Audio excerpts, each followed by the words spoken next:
Non, je tenais d'abord à vous remercier tous. Alors ceux qui étaient là à la première minute pour nous aider à monter les structures, parce que c'est juste surréaliste ce qui nous est arrivé. On ne pensait pas qu'il y aurait du monde déjà à notre arrivée à 13h. On a été aidés, on a vraiment apprécié. Merci à toute la population. Si vous voulez bien, je voudrais qu'on commence par vous applaudir. Merci beaucoup. Notre message, c'est qu'on intervient pour vous 365 jours par an. Tout le temps, vous pouvez compter sur nous, sur notre dévouement.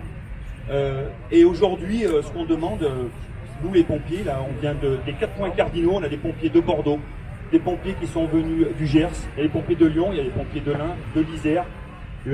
Dites-moi si j'ai oublié quelqu'un, s'il vous plaît. Nîmes, pardon, oui, ceux-là, si je les oublie. Les pompiers de Nîmes. Et à partir de demain, il y en a encore qui arrivent, et encore après-demain, parce que vous savez que cette date, on ne l'a pas choisie par hasard.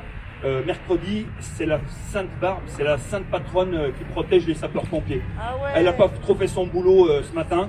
On a 3 pompiers qui sont décédés ce matin. Et voilà, c'est triste. On aurait été tenté d'annuler et puis finalement non, parce que plus que jamais ce qu'on est en train de faire se justifie, parce que le 15 octobre dernier, on a fait une manifestation à l'ancienne, respectable. On avait des pompiers de bonne humeur. Très festif, avec de la musique, des pétards. Oui, on était un peu bruyant, mais rien de tordu. Et on est parti ici même jusqu'à Nation. Arrivé à Nation après un dédale de 1h30, 2h, l'accueil était juste nauséabond. Nous avons pris des cocktails, des lacrymogènes, pardon. Nous avons essuyé voilà, des coups.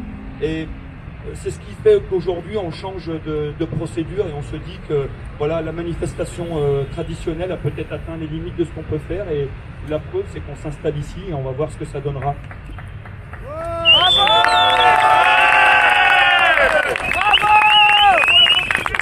Merci.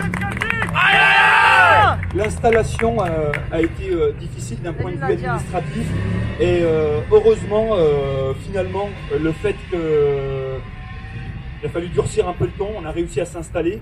On avait une deadline à 18h aujourd'hui, éventuellement pour quitter les lieux, et finalement, grâce peut-être à votre présence à toutes et tous, permettra en tout cas qu'on reste comme c'était prévu jusqu'à vendredi. Les pompiers, on a les pompiers avec nous. En ce qui concerne nos demandes, pour que tout le monde soit bien au courant, il n'y a pas 15 demandes, il y en a 3. La première, c'est des effectifs dans les casernes de pompiers et dans les camions que vous côtoyez au quotidien, c'est-à-dire ceux qui viennent porter secours à la population. Aujourd'hui, on a un accroissement du nombre d'interventions qui est exponentiel, dû à malheureusement énormément de remparts qui ont rompu, c'est-à-dire qu'on effectue des interventions dans un domaine qu'on ne faisait absolument pas, c'est-à-dire le domaine médical, du domaine social. On nous appelle aujourd'hui pour des choses pour lesquelles on n'intervenait pas il y a 5 ou 10 ans. Voilà, et c'est malheureusement un problème de société. Et alors je suis obligé d'avoir une pensée pour nos amis et collègues infirmières et personnel médical, parce que tout ce qu'on transporte, nous les sapeurs-pompiers, pour lesquels on a des difficultés à effectuer ces transports, et on galère parce qu'on est en manque de personnel, et bien tout ça, on va excusez-moi le terme, le déverser dans les hôpitaux, dans les services d'urgence, et c'est elles qui recueillent tout ça. Donc une pensée pour les personnels soignants, c'est capital, parce que ils sont aujourd'hui dans la même galère que nous tous. Ouais, voilà, c'est ça. Merci. Ouais. Ça, c'est la revendication numéro 1 des effectifs, pour que la qualité des secours reste à un niveau satisfaisant et compatible avec les chances de réussite de nos missions, et surtout compatible avec les chances de survie des personnes pour lesquelles on intervient et qui sont en urgence vitale, c'est-à-dire une hémorragie, un arrêt cardiaque, un arrêt respiratoire. La deuxième revendication, malheureusement, les violences pour les sapeurs-pompiers, c'est pas une vue de l'esprit là, des personnes que vous avez face à vous. Les violences pour les sapeurs-pompiers à l'ancienne, c'est-à-dire dans les quartiers sensibles où on pouvait parfois prendre des cailloux. Aujourd'hui, ce danger-là, on le connaît, on l'a identifié. Lorsqu'on intervient dans un quartier difficile, on sait parfaitement que on va avoir des difficultés. Donc on a des procédures qui sont relativement bien rodées et ça fonctionne.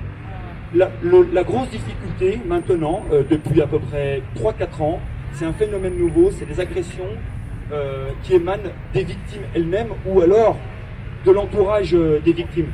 Je m'explique. Aujourd'hui, les services médicaux sont tellement saturés, les services dédiés aux personnes qui ont des problèmes psychologiques sont saturés également, et on a des personnes dans la nature pour lesquelles on intervient, et malheureusement un sapeur-pompier a été poignardé à mort il y a moins d'1 an. Il est décédé, c'est le sapeur Henri, je voudrais qu'on ait une pensée pour lui également. Ce pompier qui intervenait pour une personne à domicile, en présence de sa maman pourtant, a été poignardé et il est décédé. Voilà, donc en fait ce risque-là, on voudrait qu'il soit pris en compte très sérieusement par les pouvoirs publics, et un chiffre qui n'est pas le nôtre, c'est le chiffre du ministère de l'Intérieur, qui émane de l'Office national de la délinquance et de la réponse pénale, l'ONDRP, c'est une agression toutes les 3 heures de sapeurs-pompiers en France. Vous avez bien entendu, une toutes les 3 heures. Sur le 3e point, la reconnaissance des sapeurs-pompiers, et j'en finirai après, la reconnaissance des sapeurs-pompiers, c'est également une véritable reconnaissance et absolument pas une reconnaissance à titre posthume comme c'est le cas actuellement, parce qu'on en a réellement ras-le-bol de ces médailles qu'on met sur les cercueils, là, ça en fait 10 cette année des pompiers qui sont morts, plus les 3 d'aujourd'hui, ça fait 13. Donc les médailles sur les cercueils, stop, c'est une reconnaissance de notre vivant, ce serait bien. Et ça passe forcément à un moment par des moyens financiers qui sont attribués aux sapeurs-pompiers pour leur permettre de faire leur boulot. Voilà, c'est les 3 principales revendications. Je vous remercie vraiment infiniment. Il y a une autre reconnaissance, il y a je sais pas où ils sont, de la chaleur humaine, et puis on nous a amené des chocolats, et ça, merci beaucoup. On vous aime, on avait voilà.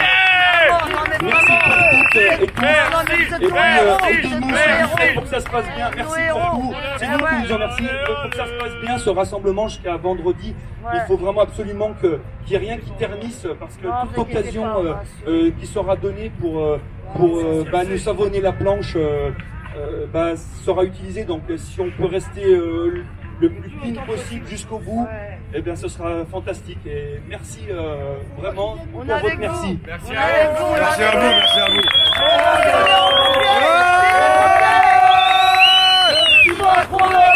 Nous on est là pour l'honneur des travailleurs et pour un monde meilleur. Et si Macron ne veut pas, nous on est là.